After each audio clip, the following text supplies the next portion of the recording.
There ain't no grave can hold my body down. There ain't no grave can hold my body down.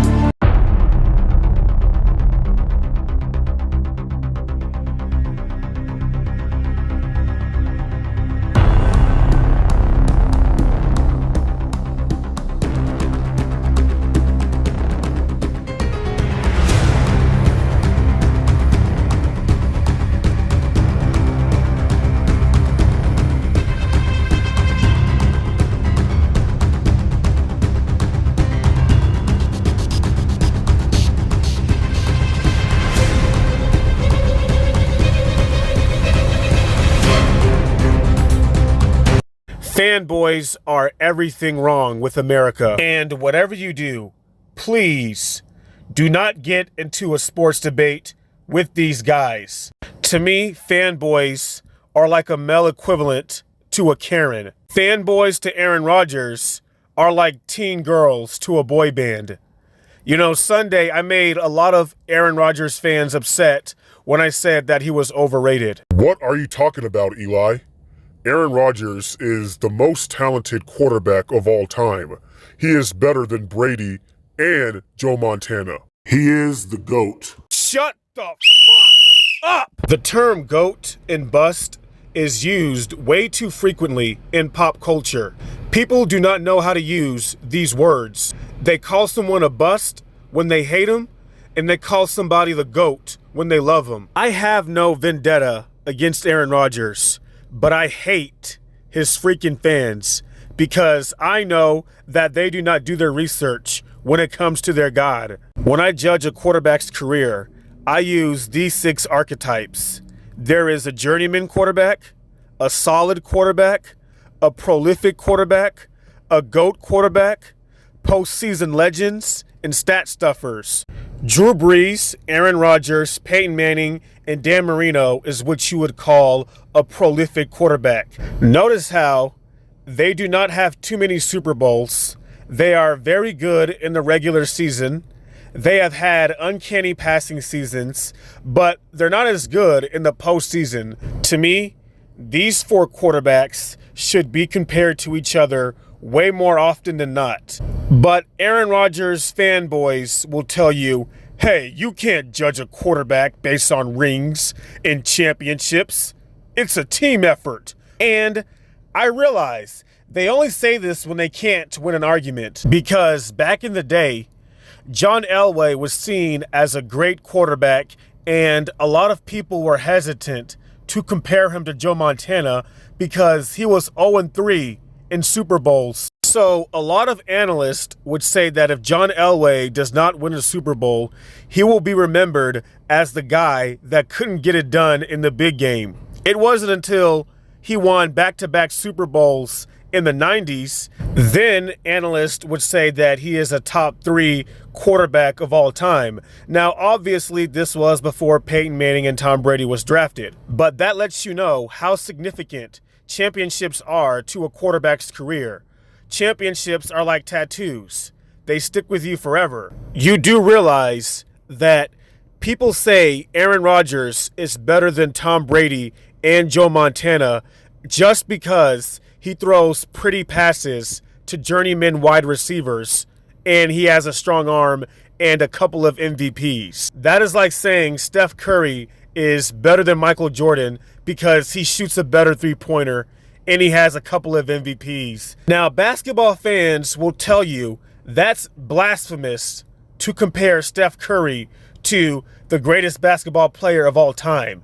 So how come in the NFL we can just crown Aaron Rodgers ahead of Tom Brady and Joe Montana just because he has a couple of better attributes? Damn it, Bacon! Before we get back to the video, I just want to make a few things clear. Eli from Game Winning Drive is not trying to say that Aaron Rodgers is not a Hall of Famer. He is not trying to say that he's a bad quarterback. He is just wondering why Aaron Rodgers is put on a high pedestal despite underperforming in the postseason since 2011, and he is wondering why the media and his fanboys are not holding him accountable. No, I'm not saying you should put all the blame on Aaron Rodgers when it comes to every playoff loss, but you cannot say that he has played on a high level in the NFC Championship games. And no, it is not always the receivers or the referees or the coach's fault. Now, back to the video.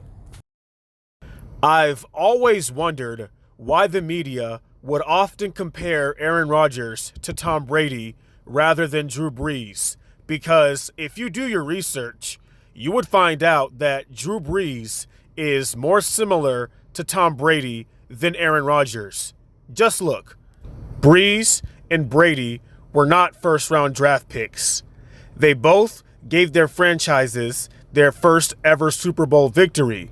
They are top 2 in passing yards, top 2 in passing touchdowns, top 2 in regular season wins, and top 3 in game-winning drives.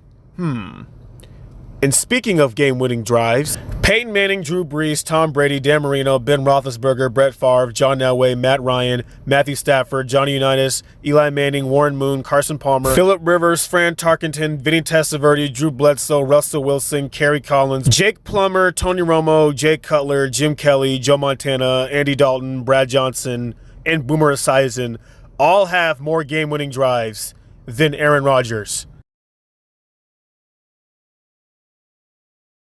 As far as the Packers are concerned, should Aaron Rodgers be doing more for them? Stat this, but he's good. He's 0-37 when trailing by more than a point in the fourth quarter against teams with a winning record. 0-37. That essentially means he's a bully. That means he's beating teams that are weak, and then when he comes in against a team that's strong, he kind of falters, man. You can't be considered the greatest of all time with those kind of numbers. If they win. And I would like to give a shout out to one of my loyal subscribers.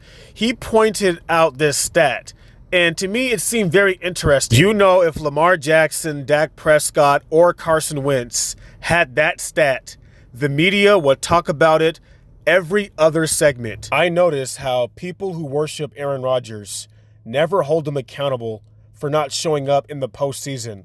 And even if you look at his only NFC Championship win, it was against the Chicago Bears, and Jay Cutler did not play a full game.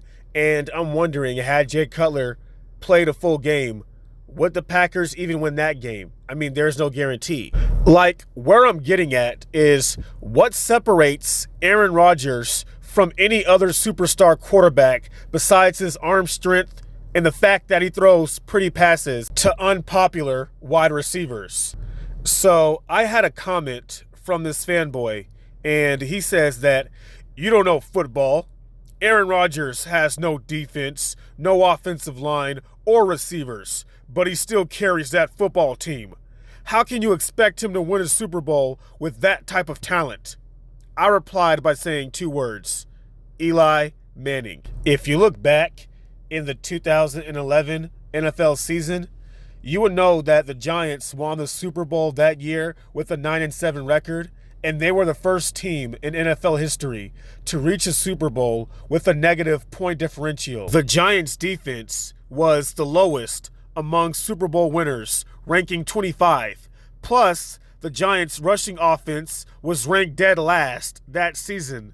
Eli Manning was the first quarterback in NFL history to win a Super Bowl with the defense in the bottom 20s and a rushing attack in the bottom 20s. But if a quarterback like Eli Manning can win a Super Bowl with that much adversity, plus they beat the 15-1 Packers that year that had the best record. So what's Aaron Rodgers' excuse? What makes a quarterback the GOAT is that he has to do good through adversity. I mean, the guy who made this comment, he's talking about how Packers need a defense, but if you look at the Packers' defense in the NFC Championship, they've played well on numerous occasions. Like in 2014, when they played the Seattle Seahawks, that defense of the Packers forced 5 turnovers, and the Packers kept coming out with field goals.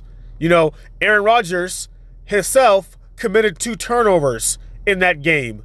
Remember, the Packers had a 1,000-yard rusher in Eddie Lacy that year, who played a decent game in that championship, Plus, Aaron Rodgers had 2 receivers that had over 1,000 receiving yards. Basically, that was Aaron Rodgers, his most complete offense. You add that with the defense forcing 5 turnovers, that should have been a formula for winning. Let's fast forward to this year in the NFC Championship game against the Tampa Bay Buccaneers. Packers fans talk about the fact that the Packers defense gave up a touchdown pass before halftime and the fact that Matt LaFleur didn't go for it on 4th down, but instead kicked the field goal. But to me, you got to kind of be fair because the Packers defense did force 3 turnovers, and on this play here, on 3rd down, Aaron Rodgers should have ran it for the touchdown. Aaron Rodgers should have stepped up in that game. I thought Matt LaFleur made a great call kicking the field goal because, one, his defense was playing well, except King, he had a terrible game. But besides that, the defense did play better in the second half. And since Packers fans can't blame Mike McCarthy like they used to, they're going to blame a coach in Matt LaFleur that is 26-6 in 2 NFC championships as a head coach. But no, you don't kick the field goal in that situation. You give the ball in Aaron Rodgers' hand and let him be the Superman. Let him be our hero. Let's be real.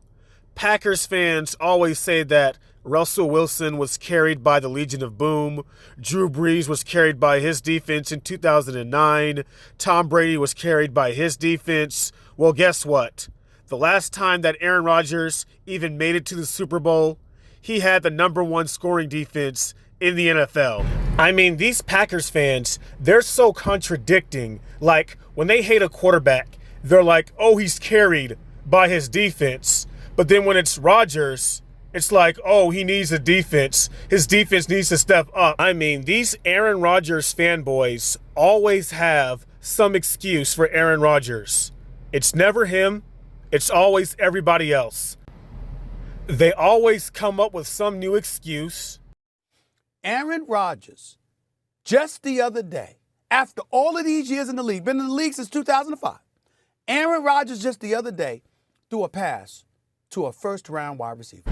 This was a dumb argument by Stephen A. Smith talking about Aaron Rodgers not throwing that many passes to a first-round receiver in his career. Now, I'm about to catch Stephen A. Smith and these Aaron Rodgers fanboys in their own contradiction. You guys always say that the Packers should draft high and get a receiver. Then you guys complain and say that Patrick Mahomes has better weapons. That's why he's so good. But the last time I checked, isn't Tyreek Hill a 5th-round draft pick?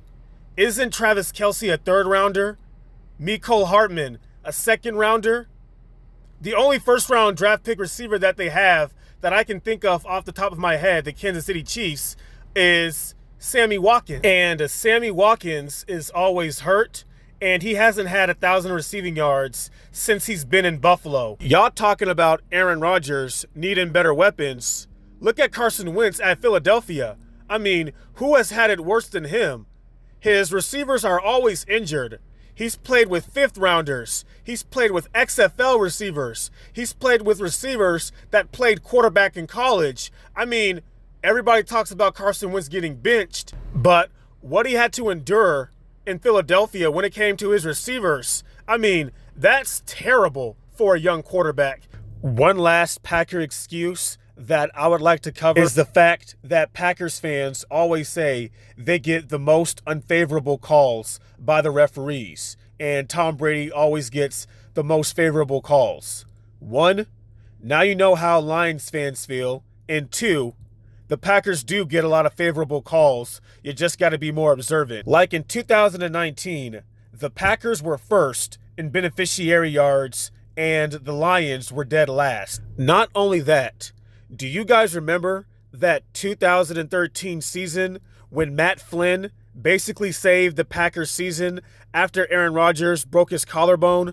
And Packers fans barely gave Matt Flynn any credit, but all they cared about was this 4th down pass that sent the Packers to the playoffs. Well, technically, Aaron Rodgers' heroic pass should have been a flag because this was a delay of game by the Packers.